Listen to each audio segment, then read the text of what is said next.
Bahashima Mashiach Malak Yahushai. Another strong shalom to all of the mighty brothers that go out there and labor on the highways and byways, making their body living sacrifice. In the rain, the tumults, the demons, the uprises, the uproars, they're out there standing 10 toes down for the name of the Lord. Another strong shalom to all of the mighty brothers that are not out there as of yet, but they're building themselves up. Reading, praying, fasting, taking notes, being diligent, doing everything to put themselves in position to shake the hand and wake up the hopeful elect. Another strong shalom to all of the mighty aquaf in this thing that actually sincerely reverence their husbands, being teachers of good things to the children at home, being quiet, shamefaced, submissive, loving, steadfast, cooking, sewing, cleaning, doing all of the righteous acts of our foremothers on fire for the Lord. Another strong shalom to all of the mighty aquaf that are not married as of yet, but remaining shamefaced and on fire, doing everything they do to magnify the ministry.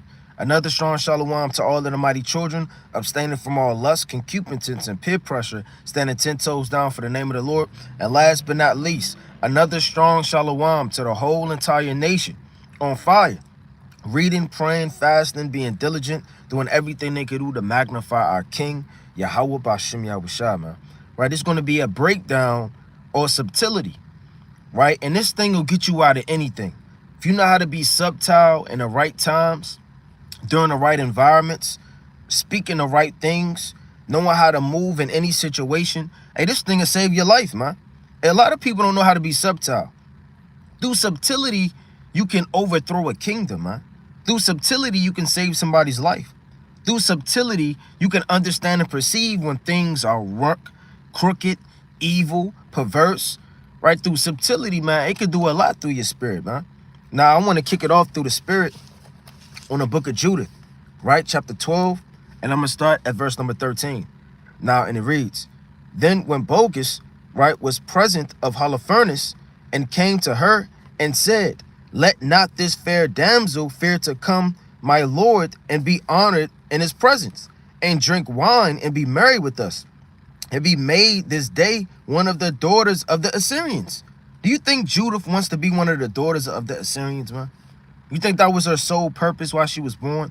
To conform her lifestyle to the Assyrians, man? And she don't give a damn about the Assyrians. It says, which serve in the house of Nebuchadnezzar.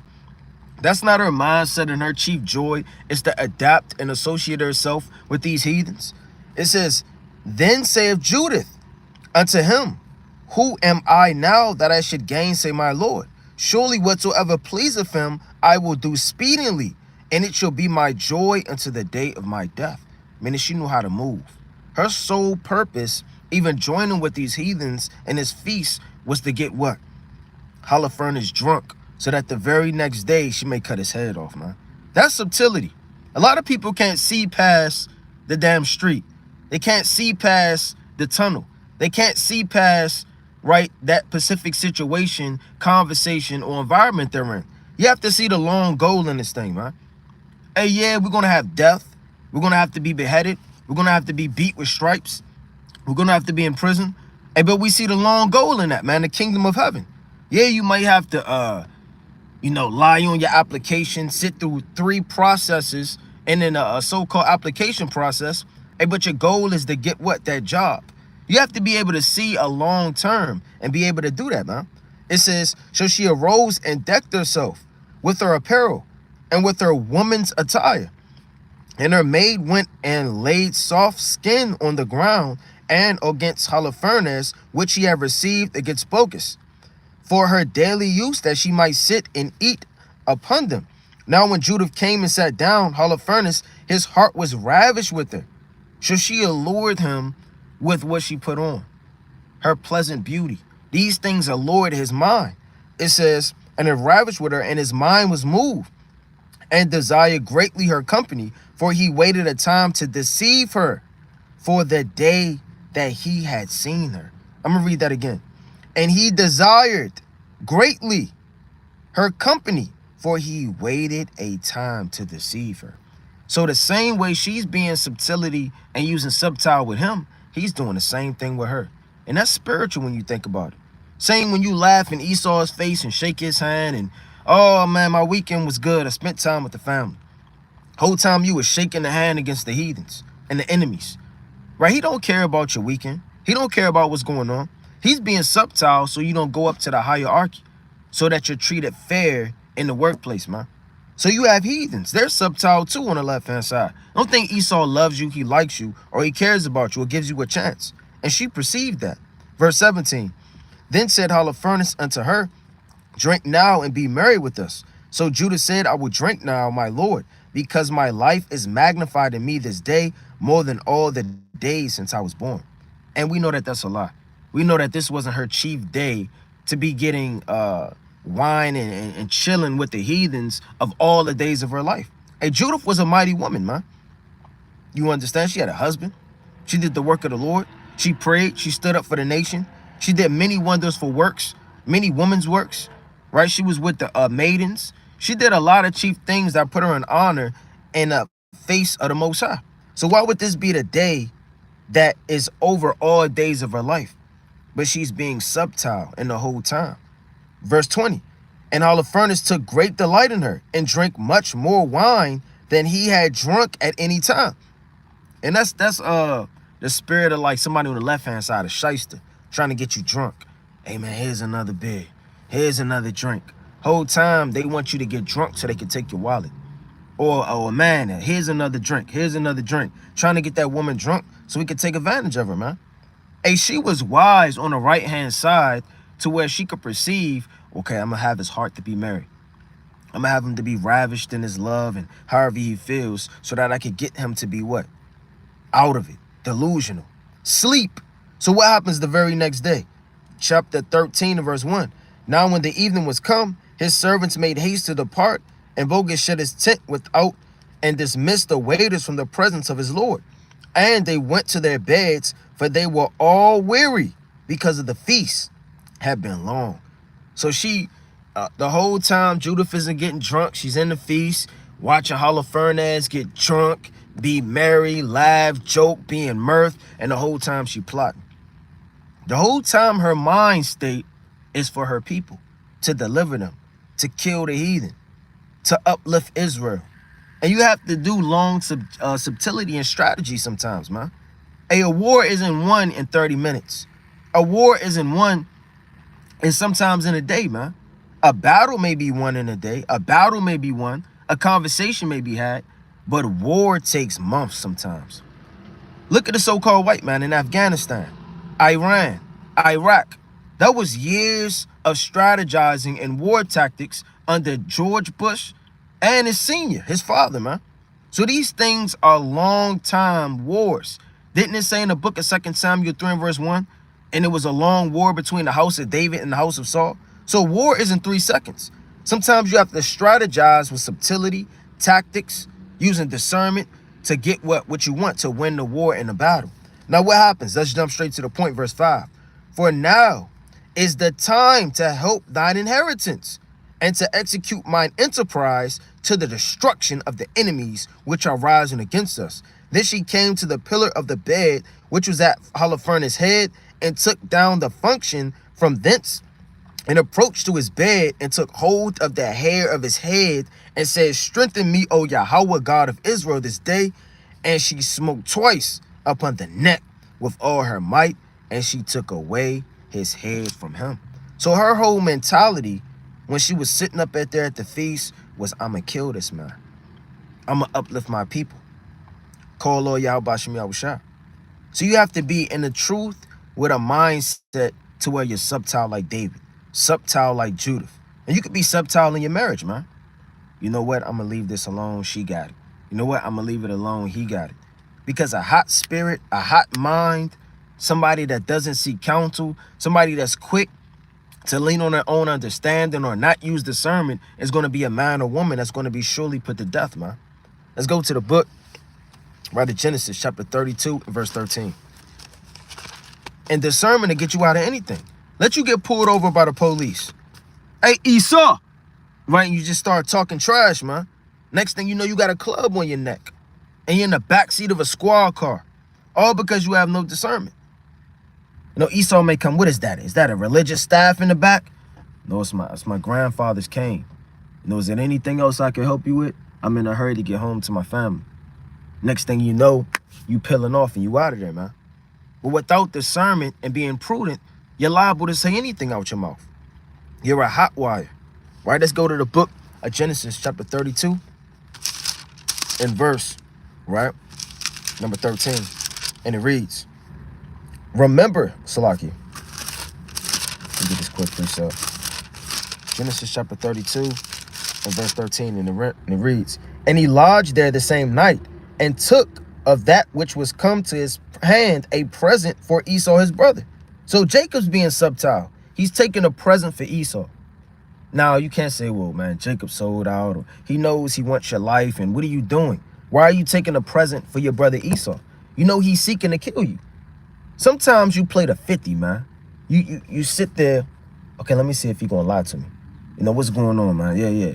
Whole time you know this person robbed you, and you asking questions so they can further dig themselves into a hole, or incriminate themselves, or confound themselves. Asking the right questions. That's what Esau does. Esau's a detective. He'll show up at the crime scene. Then he'll show up at your house. Ask a subtle question here, a sudden question there. You'll be at the gas station. He'll just drive by. Hey, he's watching you. He's being subtle in every point to catch you when you fall. It's the book of Genesis 32 and 13. And he lodged there that same night, and took of that which came to his hand a present for Esau his brother, 200 she-goats and 20 he-goats, 200 ewes and 20 rams, 30 mixed camels and their colts, 40 kinds, 10 bulls, 10 she-asses, and 10 foals. Hey, man, if this was money, he would have gave him a whole lot of money. A cattle in the ancient world was very, very, very lucrative. You needed that, man. It says, and he delivered him into the hand of his servants, and drove by themselves, and said unto his servants, pass over before me, and put space betwixt drove and drove. Meaning before he meets up with Esau, he's making sure that Esau knows not to kill him. That is Saul love. He's sending presents. He's using discernment. If you know somebody's trying to kill you, you're not just going to walk upon them. Jacob has his wives, his children, his family, things to live for, righteousness. And Jacob wasn't a fool. He was a very righteous man, and he used discernment. Now, 17, and he commanded the foremost, saying, when Esau my brother meeteth thee, and asketh thee, saying, who art thou, and where'st thou go, and goest thou, and thou art yet Salaki these before thee, then thou shalt say, these be thy servant Jacob's, and it is a present sent unto my lord Esau. Behold, he is behind us. So he using discernment. You know what, I'm passing by. I know that Esau, you know, he wants to kill me. He doesn't like me. His mind state was to kill Jacob. Now let's prove that. Let's go to Genesis chapter 30, chapter 27, and I'm gonna start at 41.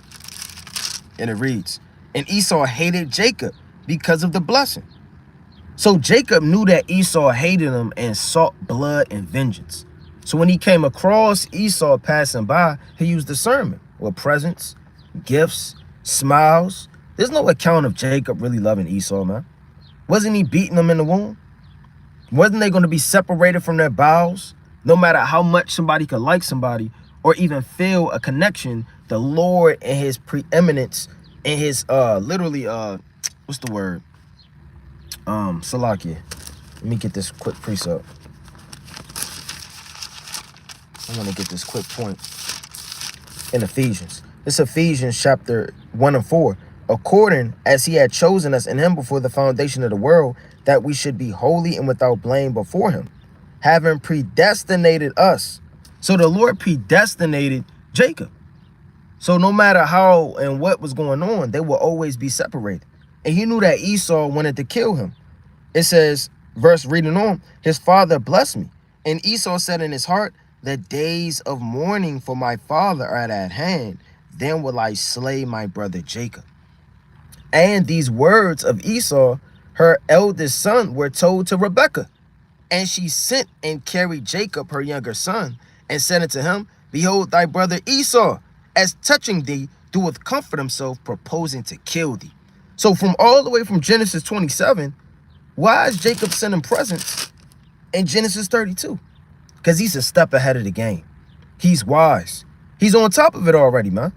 If you know somebody hates you, you know somebody's a thief, You know this brother loves to rob, steal. This sister talks too much.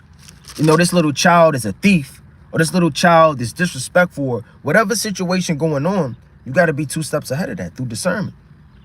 Okay, let me lock this up. Let me choose my words wisely. Let me not go in this situation. Let me not even talk and say anything back here. Let me make sure that my wisdom precedes the wisdom of this fool. And that's what Jacob was. Now, when you go to Genesis chapter 33 and verse number 1, it says, and Jacob lifted up his eyes and looked, and behold, Esau came, and with him 400 men. And he divided the children unto Leah. So his mind state was already a general. Let me divide my children, my wives. Let me get ready, peradventure he tries to kill me. And unto Rachel, and unto the 2 handmaids. And he put the handmaids and their children first, and Leah and their children after Rachel, and Joseph hindermost. And he passed over before them and bowed himself to the ground 7 times until he came near to his brother. And that's not bowing down like you serving him, but in the ancient world, you know, like a woman, if you watch old movies, they'll be like, they'll lift up their skirts and bow. That don't mean he was on his knees as if he was praying to Esau. You know, like a bow. You know, Jake even do that in the world when they say what's up to you. Like they'll go like this, they'll bow to you, but it's not like they're bowing all the way down. It's just showing, you know, reverence or respect, or I see you, right? It says, and Esau ran to meet him and embraced him and fell on his neck and kissed him, and they wept. And he lifted up his eyes and saw the woman and the children and said, who art those with these? So he manipulated the mind of Esau to get what he wants, because he knew that Esau wanted to kill him. And that's how you got to do. You got to be 3 steps ahead of the game. Now, Rebecca, she was extremely subtle. And women are very, very subtle on the right-hand side. It's not just men. You know, men do very valiant, warlike acts and things like that. And they have prophecy and wisdom. But we can't forget about the sisters as well. Right? Let me get that quick account. The same one that we was just reading. Let's go to Genesis chapter 27 and verse 42. And these words of Esau, right, her eldest son, were told to Rebekah. And she sent and called Jacob her younger son, and said unto him, behold, thy brother Esau, as touching thee, doeth comfort himself, proposing to kill thee. Now therefore, my son, obey my voice, and arise and flee unto Laban thy brother to Haran, and tarry with him few days, until thy brother's fury turn away, until thy brother's anger turn away from thee. So who gave Jacob the subtility and the understanding to even do that? Rebecca. So don't think that you can't take advice from somebody to be subtle. Your subtlety in your mind is only to your understanding. Because what somebody can tell you and show you can help you to be alive, man. It can help direct your situation of where you live, your job, whether you took that trip or not, whether you took that vacation, whether you answered the phone, whether you left that situation alone. Running is all through the Lord, man. The Lord said he speaketh once, say twice, yet man perceiveth it not, right? Let me get another precept. Let's go to the mighty book of Genesis chapter 27 and verse number 3. It says, now therefore take, I pray thee, and weapons, thy quiver and thy bow, and go to the field and take me some venison. So Isaac is wanting to bless, you know, Esau. It says, and make me savory meat, such as I love, to bring it to me, that I may eat, that my soul may bless thee before I die. And Rebekah heard when Isaac spake to Esau his son. And Esau went to the field to hunt for venison and to bring it. And that just goes to show you that women hear a lot. That's in the scriptures. You know, she's hearing this, and she's hearing that, and she's hearing this. And it's not on the left-hand side, but women are very observant. And they see things that men may not see. You know, your woman may tell you, you know, I think you should do this, because she could foresee things that you may overlook. It says, and Rebekah spake to Jacob her son, saying, behold, I heard thy father speak unto Esau thy brother, saying, bring me venison, and make me savory meat. So they're coming together on a device and a righteous counsel how to overthrow Esau. And that's spiritual, man. Because from the foundation, yeah, he may have been the first, or whatever the case may be, and, you know, the blessing was going to go to him. But Jacob, it literally means subtility, man, right? We subtile. He overthrew his brother. and his mother, right? The mother helped overthrow everything. And that's written for our learning sake. So, I mean, you want to be in a situation, if you hear something, you may have to tell somebody to help save their life or get what they need. It says, now therefore, my son, obey my voice according to that which I command thee. Go now to the flock and fetch me from thence 2 kid goats, right, of the goats, and I will make thee savory meat for thy father, such as he loveth. And thou shalt bring it to thy father, and that he may eat, and that he may bless thee before his death. This is what Jacob said. And Jacob said to Rebekah, his mother, behold, Esau my brother is a hairy man, and I am a smooth man. Meaning, what are you talking about? How am I going to do this? And Rebekah she didn't stay up all night with a pen and a pad writing up this breakdown, man. She thought fast on her feet. You know what? I'm going to get my son a blessing. She was on some type of level to even know which son to give the blessing to. You know, on a deeper level, the Lord put in her spirit to do it. But, I mean, you know the righteous from the wicked, man. It says, my father, peradventure, will fail me, and shall see to him as a deceiver, and I shall be a curse upon me, and not a blessing. And his mother said unto him, upon me be thy curse.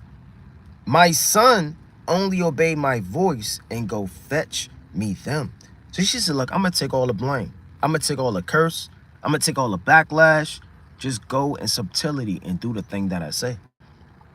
I mean, you got to picture this thing, man. He's putting on hair. This is a big old scene, man. He's literally like a costume. He put on a costume. He's hunting. He's taking the venison. He's out in the field, gathering up that Esau smell, being outside all day, right? He's putting goat's hair all on him, and he's doing all these things to deceive. But it's on the right-hand side. Through deceiving, deception, subtility, there's a righteous side of that, man. I mean, it's a righteous side. It's a righteousness in the darkness, because out of the dark came light. And the Lord dwells in darkness and clouds of smoke. That was on Mount Sinai. That was the cloud among the tabernacle of witness in 2nd Chronicles, right? So it's a lot of precepts on the Lord coming out of the darkness and the light. The Lord's everywhere. He's the good and the evil on the earth. And you have to use righteous subtility. You don't want to be a fool and be over righteous. Bang, bang, bang, bang, bang, the police. What are you doing in here? Making a breakdown, commending the white man. I'm going to go in slavery and 1,000 years in bondage. What did you say, boy? Man. Then you just start spilling out your goods, man. Telling Esau everything. Next thing you know, man, you're underneath of the car, getting whooped. And in the backseat of a squad car, man. Getting delivered, and you're calling God knows who, your mother, your father, your wife, telling you to get you out of jail, man. All because you're not subtile. You don't know how to speak and move.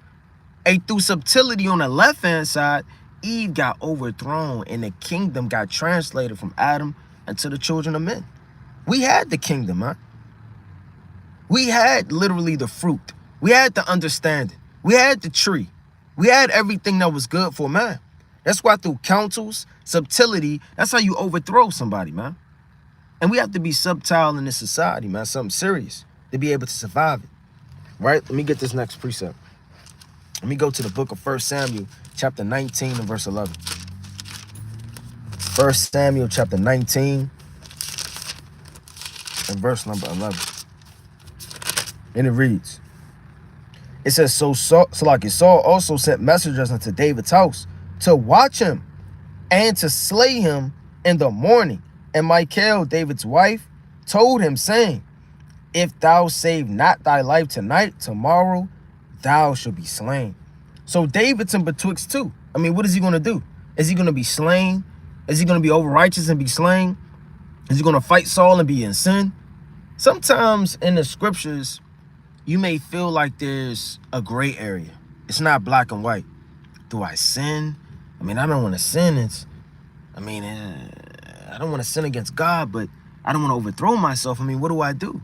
Well, brother, you have to read these accounts on discernment. Discernment is very important. It says, so Michal let David down through a window, and he went and fled and escaped. And Michal took an image and laid it in the bed and put a pillow of goat's hair on a baluster and covered it with a cloth. So they making up a bed, putting the image right there as if it was David, putting hair. I mean, it's like an evil kid sneaking out his room in the middle of the night. He put the rope out the window. He's going all the way down, right? Then he's going to the party. He's out of there. And then when the mom goes to check to see if he's sleeping or not, she opens up the door, and then she sees the back of his head. But it's really not the back of his head, man. It's one of his teddy bears, one of his dark teddy bears, and he put a cap on him, man. Right? And then he has this little voice recorder of heavy breathing under the bed. Right? And then she just looks in for 3 seconds and she closed the door. That's subtle. I mean, people are really subtle on the left-hand side, man. You got a lot of people that do the most wickedest things on the left-hand side to deceive you and overthrow you. Like Esau, his medicine is nothing but witchcraft. It's nothing to get you dizzy, get you addicted, and to allure you into sin, man. But it's painted as what? A miracle of light, hope, medicine, help, curing you. So this world is backwards, man. Right? And let me read on. It says, and when Saul sent messengers to take David, he said, he is sick. And Saul sent messengers again to see David, saying, bring him up to me in the bed that I may slay him. And when the messengers would come in, behold, there was an image in the bed with a pillow of goat's hair for its baluster. And Saul said unto Michal, why hast thou deceived me? So not only did she deceive Saul, but she deceived the servants. I mean, you got this isn't just a damn picture. Somebody got on a damn beanie hat, man. I mean, I'm led to believe she took her time to make it look like a body, wrinkling in the covers. I mean, this woman used a high level of, discernment to deceive the messengers and the men in Saul, which saved David's life. Let's go to 1 Samuel chapter 21 and verse number 10. It says, and David arose and fled that day for fear of Saul, and went to Agash, the king of Gath, and the servants of Esau said unto him, is not this David the king of the land? Did they not sing one to another of him in dances, saying, Saul have slain his thousands and David's his 10,000s? That's like somebody in the world seeing you and you're in the truth. Ain't that nigga that robbed me? Or didn't I go to high school with you? Or isn't that blah, blah, blah, middle school? A lot of people be like, yeah, it's me, yeah. Or where you been at, man? Somebody used to smoke crack with, or weed with, or God knows what, or worse. And you just going around the camaraderie, the folly and the foolishness. Or whatever the case may be, somebody seeing you out. And this is what David did. And David laid up these words in his heart, meaning he was wise. Okay, I could perceive that somebody's out to rob me, to kill me, to destroy me, to manipulate me, to take what I have from me, to do God knows what, to turn me in. You have to know how to move and what to say.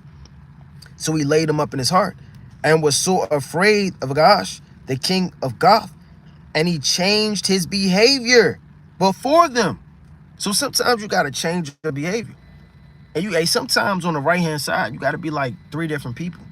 You got to be somebody at work. How you doing? You can't say shalom to your boss. Shalom. Shalom? How you Jewish? I mean, shalom, you mean? And the next thing you know, he's doing research. Something's not right about this kid. Right? He's finding the videos. And you're out of a job, man. So you got to know how to move in this thing. You got to know how to talk to your manager, how to speak, what to say, what not to say. You can't be over-righteous at work.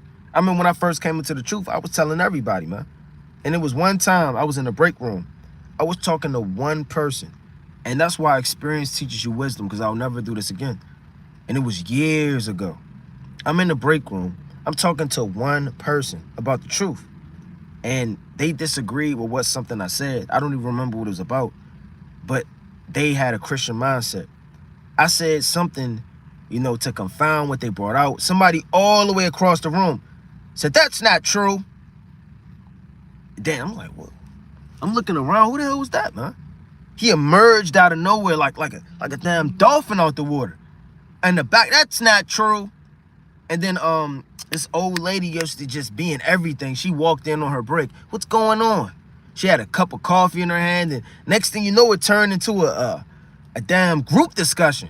And I'm in there trying to defend the gospel, And it's all hell breaking loose in there. Now I'm known as, at the workplace, that guy, man. So, I mean, you got to just know how to just go to point A to point B sometimes, man. Give them a flyer if you need to do that, and know how to blend in unawares, man. Right? It says this. And he changed his behavior before them and furned himself mad in their hands and scrabbled on the doors of the gate and let his spit fall down from his beard. Meaning he was a wild man. I mean, he starts drooling and clawing and like, what was that? That can't be David, man. David wouldn't act like that. Abraham wouldn't act like that. Joseph wouldn't act like that. Mary wouldn't act like that. Daniel wouldn't act like that. Cannot be David, man. You may move in such a manner of subtlety that it doesn't even betray who you even are, man. That's how wise David was. I mean, you may not want to be discovered by the police on the left-hand side. You may shave your damn head and make, you had dreads, but you shaved it down to almost a bald, man. Right? You put on a big coat, right? It's summertime. You put on big old boots. You put on a fat suit, right? You start to change who you are because you're on the hunt, man. We're looking for a black male, right? He's 150 pounds, blah, blah, blah, blah, blah. And then they see you walking by, right? He has dreads and then the police on the hunt. They're kind of looking for him. Right? Then he see you and walk right past you, man. It's a skit, I think it's called Key and Peele, where the police was coming and he flipped on his hood, and his hood was like a white man's face when he put the hood on. And then he took the hood back off and the police kept riding, man. Yeah, it was a joke, right? It's comedy, but you got to know how to get out of stuff, man. Like David, he's scrabbling on the door, spit falling on his beard. A lot of people too cool for that, man. It says, then Esau unto his servants, lo, ye see the man is mad. Mad is an ancient way of saying crazy, man. This man is crazy. Wherefore, then have ye yet brought him to me? Have I need of mad men, that I have brought this fellow to play the madman in my presence? Shall this fellow come to my house? I mean, who is this man? Hey, David is a better actor than Denzel Washington, man. David is a better actor than Samuel L. Jackson, man. David is a better actor than Cecily Tyson. David would be your top tier actor.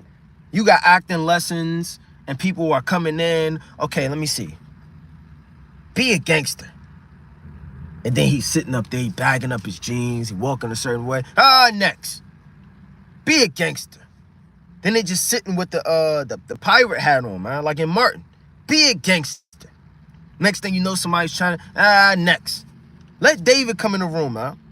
Hey, David's subtlety, David's acting, everybody would be in an uproar, man. All hell would be breaking loose.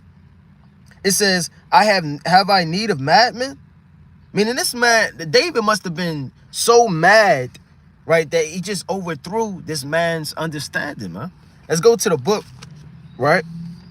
Oh, man, it's fire precepts. Let's go to 1 Samuel 18, right, in verse 14. 1 Samuel chapter 18 and verse 14. And it reads, and David behaved himself wisely in all his ways. So in every way that you move, you have to behave yourself wisely. You got to know what to say to your mother. She may be out the truth. You got to know how to move with your boss around. You got to know how to talk and help your Akim. You got to know how to be more compassionate around your woman. You got to know what lack in your family with your children. You got to behave yourself wisely. You can't just be one person to everybody in the world, man. Because you'll either be too aggressive, too arrogant, too soft, too compassionate, not manly, right? Whatever the case may be, you got to know, hey, they even said that in the world, you got to know how to change your hat.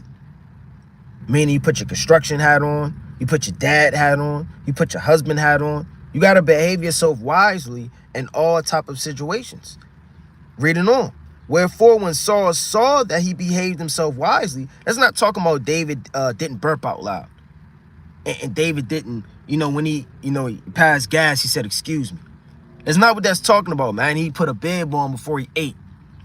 That's not what that's talking about, man. The behave yourself is how you move, man. You got to know how to move. I don't want to be known as a clown, a goofball. I want to be known as a stern man of the Lord, man. I want to be known as somebody that gets the job done at work. I want to be known as somebody that's a good brother to talk to, or a brother that has judgment and discernment and discretion when it's time to judge a matter. These are the things you want to behave yourself around, right, to be known as wise.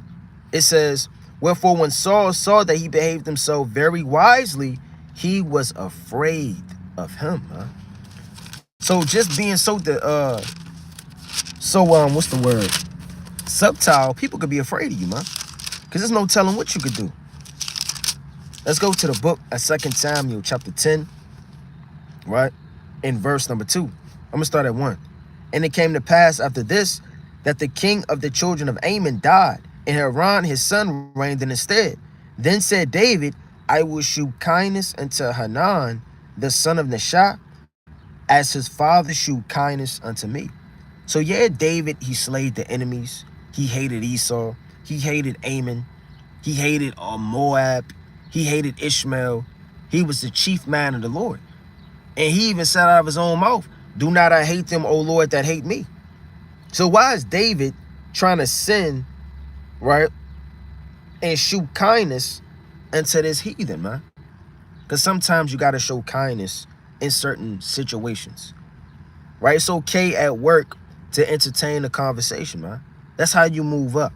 It's okay to move a certain way. That don't mean you love the heathens.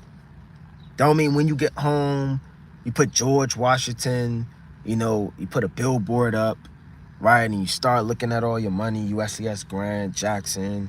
I wonder how he's doing. Is he back on the earth? And you start cooning out, man. That's not what that's talking about. But you got to know how to be a Confederate. How did Abraham save Lot? Did Abraham just get a bright idea that Lot was taken? No, the man that was a heathen in the land was Confederate with Abraham. And he came and brought Abraham news that Lot was taken captive. If he was never Confederate with the heathen, he would have never known his nephew was kidnapped, man, and held hostage to be able to save him out of the hands of the heathen. So you can't overthrow yourself through your hatred of these nations and heathens, man. You got to know how to keep some type of level of camaraderie with them, right? Confederate with them, to be able to talk to them, to get intel, to get a recommendation letter, to get the things to survive this captivity and be wise, like Daniel, like Mordecai, like Abraham, like David. These men use the spirit of discernment and subtility to move around in their kingdoms, man. It says this, and David sent, right, to comfort him by the hand of his servants for his father, and David's servants came into the land of the children of Ammon. And the princes of the children of Ammon said unto Haran, their lord, thinkest thou that David doeth honor thy father? Meaning they was like, man, I don't know about this guy. We know we went to war before. I know that he hates us and we hate him. Why? Their mentality was why? Why is he showing kindness to thy father? It got to be something up with this. It says this. It says, thinkest thou that David doeth honor thy father? And he have sent comforters unto thee?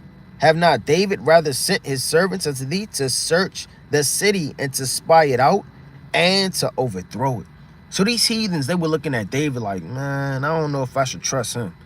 He's too wise. He's subtle. I know he'll spy. Certain people, on the left-hand side, they're very tricky and crafty. They come around, they might tell somebody else what y'all talked about. So you mark them. Or certain people, the way they move, you say, well, I don't know if I could talk to this brother. I don't know if I could be around this sister. That's the spirit that David gave off to these heathens because they knew how subtle he was, man. But yet David was being more subtle to keep a confederacy, whether that be war, right? Whether a lot of things could come to pass with a confederacy. Let's go to another precept. Let's go to 1 Kings. Matter of fact, I'm going to hold that one. Let's go to Daniel chapter 2 and verse 46, man. Let's go to it. The mighty book of Daniel. And like the title of this will get you out of anything, man. You having marital problems, you got to know how to be discernment. You got to know how to have discernment, rather. Okay, she's weak right now. She needs help. You know, you can't say, well, just stay in the spirit. Right? Your husband, you know, he just lost his job. Maybe now is not a good time to do God knows what and say God knows what. Maybe your husband is sensitive about this specific subject. Maybe that's not talk about it. Maybe this needs to be done and that needs to be done, or a friendship needs to be established and had and strengthened, and this needs to happen. Through discernment, it helps. And just because something is lawful does not mean that it's expedient, man. It's not expedient to do everything that's lawful at the specific moment. That's why it's a time and a place and a purpose for everything under the sun. Maybe it's not time to rebuke that brother, man. Maybe it's not time to rebuke that sister. Maybe it's past time to rebuke that brother. Maybe it's past time to rebuke that sister. It all goes into discernment. Because if somebody's on the edge of their seat and they just smoked weed and they're on a cliff, are you going to tell them, brother, you're going to get put to death if you don't put that weed down? And then he just jumps, man. Right, with this sister, she's cutting herself. Shit, my husband doesn't love me. I mean, he'll never love you. You keep cutting yourself. That's Leviticus, the 19th chapter. What are you doing? Keep cutting yourself. I don't know any man that would want a bloody woman, girl. And she's sitting up there. And then she just stabs herself. Blood gurses up everywhere, man. Right? You got to know when to rebuke, when to chastise, when to do certain things, man. Let's go to Daniel chapter 2, right? And verse number 46. And it reads, Then King Nebuchadnezzar fell on his face and worshipped Daniel, and commanded that they should offer an oblation and sweet odors unto them. So when Daniel wisdom had to break down the dream of Nebuchadnezzar, Nebuchadnezzar showed Daniel nothing but reverence. Now, Daniel didn't have to reveal this dream. Daniel didn't even have to speak, man. He could have been stubborn. A lot of people are stubborn. I'm not talking to them. I'm not talking to them. I'm not talking to her. I'm not talking. And you're just very, very antisocial. That's going to close a lot of doors in your life. That's going to have you not to be able to be put in honor, right, in this society. It's not going to help you, man. You got to know how to play the 50 and be wise. And be wise as a serpent and harmless as a dove. Yahweh Shah didn't write that for no apparent reason. He didn't mean wise as a serpent. Mean, what's Daniel the 2nd chapter going into? I have to be wise as a serpent, but yet I have to be harmless as a dove. That's not what that's talking about, man. Meaning you got to agree with your adversary quickly while he is in the way, man. It says, the king answered unto Daniel and said, of a truth, it is that your God is a God of gods and Lord of kings and a revealer of secrets, seeing thou couldst reveal this secret. So Daniel revealed the dream, which was a secret unto Nebuchadnezzar. It says, then the king made Daniel a great man and gave him many great gifts and made him ruler over the whole province of Babylon.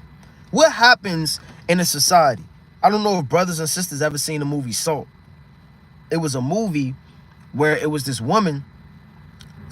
I don't want to get a movie away. It was such a good movie, man.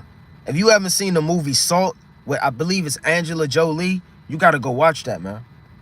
I don't want to even give the movie away. It's that good, right? But to give you a trailer through the spirit, she was raised in a Russian environment as a child just so she can grow up and be a spy in the government. But she's really a Russian. But yet in the movie, you don't know if she's on the Russian side or if she's on America's side, because she was raised up to be this spy. But the point where I brought that out is people study to be slick and to be spies. They sent out spies on Yahweh Shah. So spies, discernment, subtility, it literally happens. The U.S. government sends out spies to other countries. They furn themselves to be just literal people that shop. You got undercover police, U.S. Marshals. These people are literally watching you, man. All to what? To overthrow you, arrest you, or to indict you. So Daniel got what? It says, and made him ruler over the whole province of Babylon and chief of the governors over all the wise men of Babylon. Then Daniel requested of the king and set Shadrach, Meshach, and Abednego over the affairs of the province of Babylon, but Daniel sat in the gate of the king. So when Daniel got put in a high position, he said, look, I'm not taking this unless you bring, Meshach, Rashach, and Abednego, man, with me. So he brought those men up there with honor as well. And that's wise. And what essentially happened to Daniel under the Babylonian captivity? Let's go to Daniel chapter 6 and verse 1. And it pleased Darius to set the kingdom in 120 princes, which should be over the whole kingdom. So over 120 princes, and over these 3 presidents, Salakia, of whom Daniel was first. So Daniel was known as a president in the Babylonian captivity. He wasn't known as Daniel, the Negro, man. And Daniel, whatever the case may be, Daniel played his position. He told Nebuchadnezzar the dream. He was humble about the matter. He revealed it. He never declined his God. And on top of that, he got pushed up in a high position. Not only did he get pushed up, but he brought his men with him in that high position, man. And that's wise. It says, then Daniel was preferred above the princes, so like the presidents and princes, because of excellent spirit was in him. Why does it say an excellent spirit was in Daniel?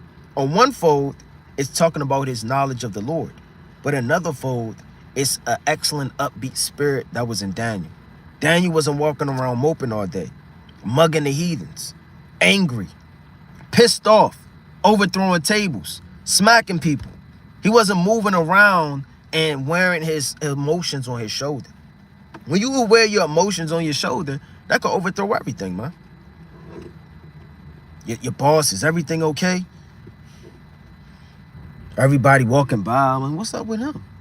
Or whatever the case may be, you're wearing your heart on your sleeve, like they say, man. You can't wear your heart on your sleeve. You got to know how to move in this thing. Your mother didn't wear a heart on her sleeve when you were a child. When she came home and got fired, you didn't know about it. Mom, is everything okay? You're home a little late. Yeah, everything's all right. I'm about to go in the bathroom real fast and tighten up, and I'm gonna get ready for dinner. She going in the bathroom, she crying, she took a shower, she go like this, she washed her face. Next thing you know, man, she's baking macaroni and cheese and laughing with you watching cartoons. You'll never let her see you sweat, man. You didn't see your mom sweat because she had discernment. That spirit could hop on the children. Where are we going to live? What are we going to do? And the same thing can happen to your family, right? You don't want to have your wife seeing you sweat. You're the strength. The preeminence and glory and everything should rest on you to lead, and you can't let nobody see you. They have something in the world called the poker face. You got people sitting at the table, and I have no idea anything about poker. But anyway, he got a bad hand. He's just sitting up there. He's smirking, man, but he's bluffing. And I fold, I fold, man.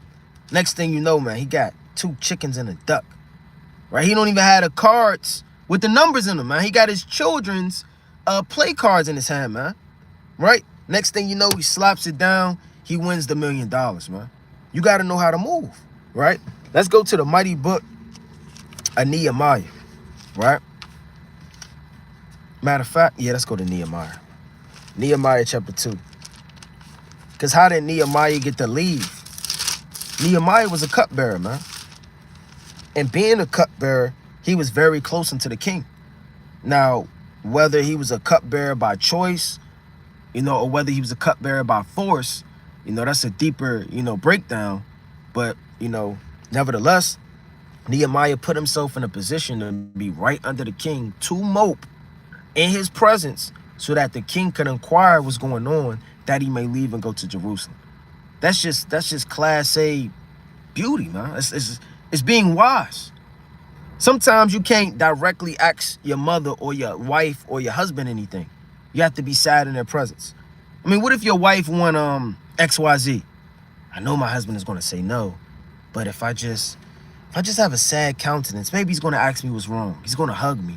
Then I'm going to tell him what's been troubling me for the last week. And it's not off if he could change his mind about where we live or whatever the case may be, XYZ. But if you come to your husband, I'm sick of this, man. I'll never get no voice. I never get to talk. Man, who the hell are you talking to, man? You're out of order. And the Lord is going to judge you. The Lord's always going to judge me. I'm always out of order. I can never speak. No, you're just a fool. You uttering your own mind in your belly. You have no discernment. It's not my fault you can't speak, because the way you're speaking is not becoming as a saint and a woman of God. So therefore, why would any man of wisdom hear foolishness and folly? That's a sin to even listen to that. So, I mean, the way you talk and communicate and converse means everything in the right environment and situation. This is the book of Nehemiah, chapter 2 and verse 1. And it came to pass in the month of Nisan, in the 20th year of Artaxerxes the king, that wine was before him. So he waited till wine was before him. And I took up the wine and gave it unto the king. So you may ask your father something, you a kid. Oh yeah, dad watching sports. It's a good time. Come on, let's ask him. Can we go outside? Then all of the kids, your father, he's sitting up there. Why he's sitting up there just enjoying himself, man. Hey, dad, can we go outside? Yeah, go ahead. But let your dad come home and he's hungry. It's no food cooked, man. Because his wife is sick. And he comes home, his stomach growling. He looking in the kitchen. He don't see nothing thrown out. Just all frozen chicken and beef. And he take it, he slam it on it. Hey, dad, can we go outside? No, what you could do is you can go in there and read your chapters, man. Right? And why isn't your room clean? Like, damn, what's going on with that, man? I mean, no, you have to know when to ask certain things, man. It's a reason why in certain situations, people get what they want. They wait till the specific season, the specific time, the specific moment, the specific second, so that there's a swish in the three-point line, man. And Nehemiah waited till this man was what? In mirth, right? In the king's presence. It says, now I had not been before time sad in his presence. Wherefore the king said unto me, why is thy countenance sad? Seeing thou art not sick, this is nothing else but sorrow of heart. Then I was very sore afraid, because it could have went either way. Then said the king, Salakia, then said unto the king, let the king live forever. Meaning he's showing him reverence. Why should not my countenance be sad when the city of the place of my father's sepulchre lieth waste, and the gates of Salakia thereof are consumed with fire? It says, then the king said unto me, for what doest thou make request? So I prayed unto the God of heaven. So before he made his request, he prayed that his request will go well in the eyes of Yahweh Shem Yahushua as he presents his request unto the king. While he waited, not and you can't act something immediately sometimes. It says, I have not been sad in his presence aforetime. So he may have built up a repertoire with the king, how you doing, or whatever the case may be, and doing whatever he has to do to keep a good reputation up the king and whatever the case may be. And then now it's the time to strike. Let me pray into the God of heaven so that when I make my petition request, that he may grant it to me. And what essentially happened, man? The walls got built. The nation got built. All of these things happened over one man and his discernment. Now, what if he didn't wait in that Iraq moment? What if the king was handling business and he stumbled like a servant unto man's matters, and he's looked at less than a man in that society, man, in that captivity? He could have got killed. He could have got overthrown. Interrupting somebody in the midst of their speech as a king can get you killed. So the time that the wine was before him was spiritual, because he knew that he was in mirth and gladness. That's why you have to have that discernment. And in discernment, when men tried to kill Nehemiah, why did Nehemiah say, if they want to kill me, let them kill me? Paraphrase. Was that Nehemiah just wanted to die? That he didn't care about death? Why did the men want to kill Nehemiah? And they said they was going to hunt his life and, kill him. And Nehemiah said, look, since such a man as I flee. Why did he say that? It's going to tell you. Let's go to Nehemiah 6 and 10. Afterward, I came into the house of Shemelah, the son of Delilah, the son of Merchebel, who was shut up. And he said, let us meet together in the house of God within the temple, and let us shut the door of the temple, for they will come to slay thee. So these men were shook, man. They were coming to him. Look, they're going to kill you, man. You better get out of here. You better come in this temple and lock these doors, man, for they hunt you. Yeah, in the night, they will come to slay thee. Any normal man would have been like, damn, that's a threat. Matter of fact, grab the axes, get the shields, get the daggers and the swords and the knives, shut the door, and let's just wait. What was Nehemiah's mindset? And I said, should such a man as I flee? Yeah, he said this because he was bold and a man of God, but he used discernment. He knew that they were bluffing. He knew that they were saying that so that he could flee to discourage his working. And sometimes somebody will tell you something and you can't lay everything to heart. If you lay all words to heart in your mind, it'll overthrow how you feel. Somebody may say, man, if you come back out here, man, I'm going to kill you. Right? You teaching. Should we come back out here? I mean, I've been threatened, I don't know how many times on the highways and byways, man. Somebody said they was going to come back and spray up this block if we continue to stay here. What do, man? We stayed there, man. We're not going nowhere. We've been shot at camp. People shooting, right? They didn't necessarily shoot at us, but shot in the air. Gave us like a warning to leave, man. We still didn't leave. Uproars, breakouts, tumults, demons, uprises, uproars. We still 10 toes down for the name of the Lord, man. Because we know that nothing is going to harm the servants of God. 1. 2, we know that if we were to be moved off of our foundation as the men of the Lord, we'll be moved anywhere. We're not safe in Greenbelt. We're not safe in Silver Spring. We're not safe in Greenmount. We're not safe in LA, Detroit, Alabama, Mississippi, New York, Florida. If you can move somebody in Florida, you'll be moved in Maryland, man. Then you'll be moved in Virginia. Then you'll be moved in DC. We're not going nowhere, man. That's Nehemiah's mindset. And he discerned that those men were bluffing. Because if you were going to do something, you would have did it. It says this. It says, being as I am, would I go into the temple to save his life? I will not go in. And lo, this is the point. I perceive that God have not sent him, but that he pronounced this prophecy against me, for Tobiah and Salabat had hired him. So he knew that men were hired to intimidate Nehemiah. And you may perceive that somebody's coming up to your job to sow discord, mischief, or whatever the case may be. His discernment was, you know what? It got to be Tobiah and Salabat that hired those men to intimidate us doing the work of God, to overthrow our judgment and to get us scared. But you know what? That's not going to work. That's not going to happen. Because I perceive that Yahweh have not wrought this prophecy by them. Because the Most High put it in my spirit through the elders, through the nobles, through the all the gates and the noblemen, right? The governors, to do what I have to do in the sight of God, man. Let's go to editions of Esther. Chapter 14 and 13. And keep in mind, having a strong mind of subtility, wisdom, and discernment will save your life. Let's go to additions to Esther 14 and 13. And it reads, I'm going to start at 13. It says, give me eloquent speech. I'm going to start at 12. Remember, O Yahweh, make thyself known in time of our affliction. So Esther's praying. In Esther's prayer, what is she praying for? She's praying for discernment, how to speak when she comes before the king. You don't want to just rush and come before something and just start uttering your mind. You may trip up your words.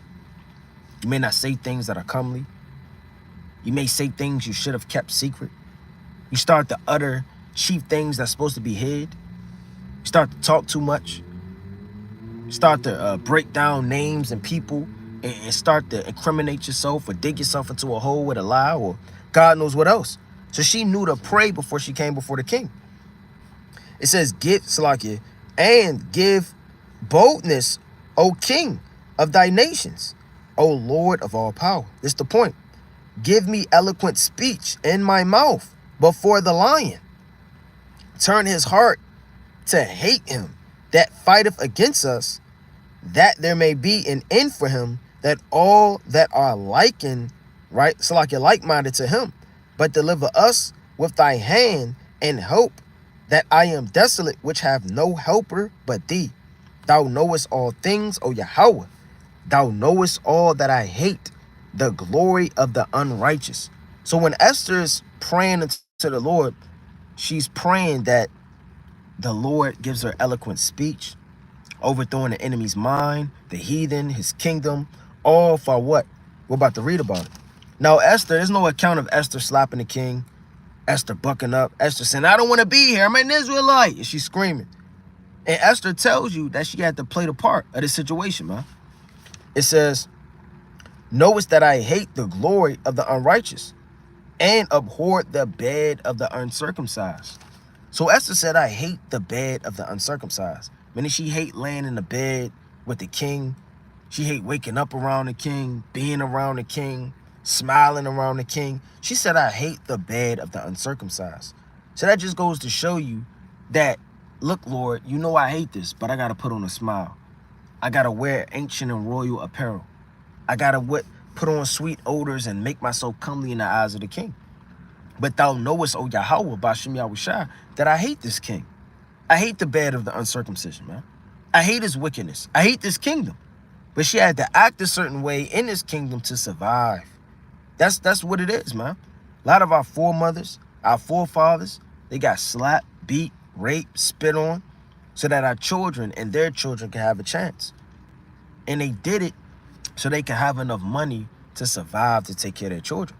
Because if they were over righteous at one moment, they let their pride get in the way, they'll be slain, and it wouldn't be an example for the children to teach them the law, to teach them the commandments, to uplift them, to help protect them, to help guide them. Sometimes you got to stay down till you what? Till you get up, man. And that's a true saying, right? It says this, thou knowest my necessity, for I abhorred the sign of the high estate. So she had to act as if she loved the high estate. Because what happened to Vishti in the kingdom? Because she didn't want to be seen before all of the feast, and she was slow to come up before the king thrusted her out, man. She wasn't a queen anymore. So Esther had to play the role of coming before people, showing her beauty. So she said, man, I hate this high estate.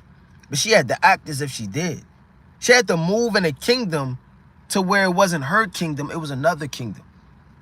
And that's spiritual, because you got to move in an environment sometimes it's not yours, but you got to use wisdom in all points as you move. It says, thou knowest the necessity, for I abhorred the sign of my high estate, which is upon my head in the days wherein I shewed myself, and that I abhorred it as a menstruous rag, and that I wear it not when I am private by myself. She said, look, I don't wear the crown. I don't wear all of this. I don't wear this when I'm by myself, because I'm true to how I feel when I'm by myself. But when I'm in the presence of the king, when I'm in the presence of the nobles, the rulers, the princes, the governors, over 127 provinces, I have to conduct myself in a certain way to survive. That was her discernment. And you have to do that. Because what are you going to do? Die and slain? Be over righteous? I'm not doing that. And then the Lord kills you or gives you over to death, all through your ignorance and not moving a certain way, being wise. You have to be wise in this captivity. You have to be wise with your parents. You have to be wise with your wife in your marriage, or your husband in your marriage, your children. You have to be wise with your akwaf and your akim. You have to be wise in the congregation. You have to use wisdom and discernment above all things and subtility. So I'm going to close out with this last precept. Right? This is the mighty book of Revelation. Chapter 3 and verse 2. Be watchful and strengthen the things which remain that are ready to die, for I have not found thy works perfect before Yahweh. Remember therefore how thou hast received and heard, and hold fast and repent. If therefore thou shalt not watch, I will come in thee as a thief, and thou shalt not know what hour I will come upon thee. So if you're not watching, praying, using discernment, and doing all things in wisdom, knowledge, and understanding, and chiefly watching for the prophecies in the last days that are coming speedily to the earth, the Lord is going to blow out your candlestick at night when you least expect it. So Lord willing, this was edifying through the Spirit. I want to give all honor and all glory to the Most High God, Yahweh, Bashem Mashiach Wamalak Yahushua.